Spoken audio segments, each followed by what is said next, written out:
Hello YouTube, this is Silver Age Dave, and I am making a video today. I'm actually doing this particular video for Area 51 Mike, who he did a really neat video last week. I'll put a link to it. Hopefully everyone's subscribed to his channel already. I mean, he is truly one of the good guys of the comic community, and always brings a smile to my face. Love the interaction with him. He's in a lot of the chats, and he's just out there, and he's really a great part of the community. So he did a video last week, and he was showing off some, you know what, I'm going to walk around while I'm getting ready to start talking about stuff. So he was doing a bit of a review of some books that Funny Pages, Dave and Judy, had given him that were either coverless or were just covers. And we all know Silver Age Dave. I'm a big fan of that kind of stuff. So kudos to you guys for having those. Anyone out there who collects that stuff, I think it's great. You know, as a comic collector, if you're into reading the comics, then the cover's nice, but it's not life or death. So in my collection, I do have a lot of coverless issues, and I like reading through them. So anyway, Mike did this video, and he did a couple of shout outs. He said, hey, does anyone have any information on this issue or that issue, or you know, and that stuff is out there. And so someone else had commented when I did my Easter video the other day. I was reading out of what would appear to be a reference book, and it is one of my favorite books. Is this one right here. Now there's lots of reference books, so I'm gonna just walk around a little more.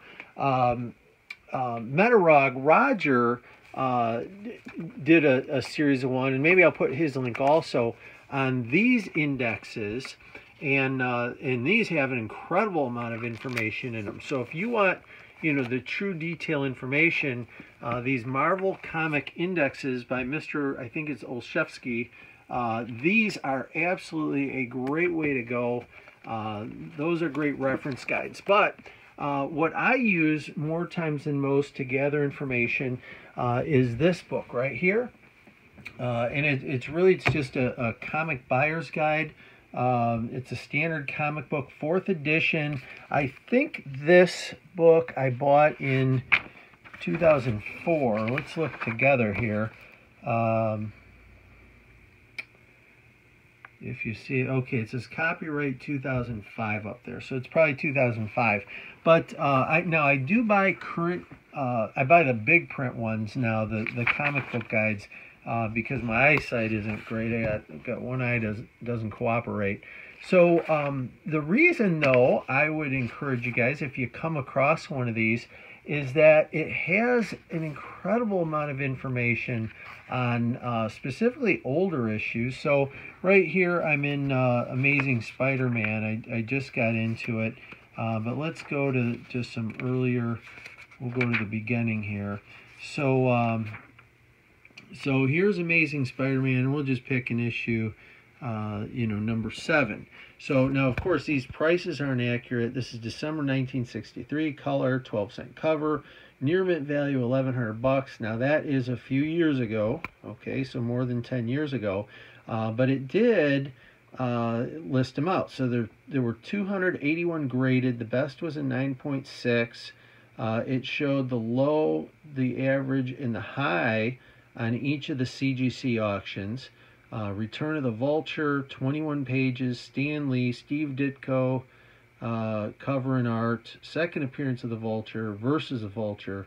And so as you can see, there's just a lot of information. And then down here, it gives you a guide. So CGC grades, you multiply the CGC 9.4 average by 3 if you have a 9.8, 1.5 for a 9.6, 2/5 for a 9.0. So it does give you a way to convert some of these things if you have a better priced book. So now you don't have all the information. I just grabbed this Batman out of the stack, and it happened to illustrate, let's see, what is that? That's number 136. Cool Joker cover. And, you know, some of them have more information, some have less. Let's see, Batman 136. So this one you know, when I looked at it, unfortunately it was relatively limited. I think just there weren't many sales. They had 6 auctions. There were 23 graded is all. The best was a 9.2. 6 auctions, you know, low, medium, high. Circulation on that was a 502,000. Appearance of Joker versus Joker. And sometimes I like to know what the circulation numbers were. And, you know, this one, of course, was 502. This one was 485. So you would use your power of deduction to figure out that you're probably somewhere in the middle there on all the other issues. And, you know, like way up here's 502. As we come up, there might be another one. So I love having this book. I'll never sell it. These do go for a pretty penny online.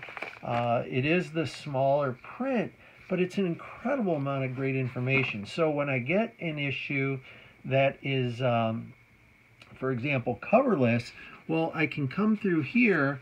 Let me go to something else. Let's say I have an Iron Man that's coverless, and I don't really know what number it is.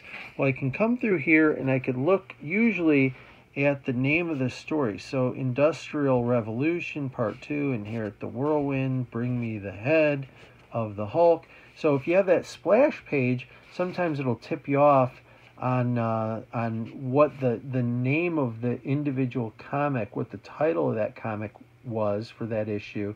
And so you can track it down and say, oh, Industrial Revolution Part 2. Well, of course, that's, you know, number 6, April 97.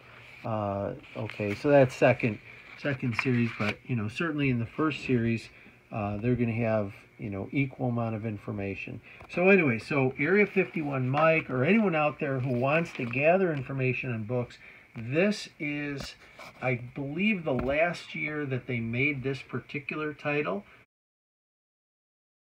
That is the main reference guide I use. Of course, you also have the internet. If you enter in the title of a book, you know, sometimes you can access the information. Just having, you know, that splash page title will guide you. So anyway, with that, Silver Age Dave is out. Check out Area 51 and Roger Metarog. Thank you, guys.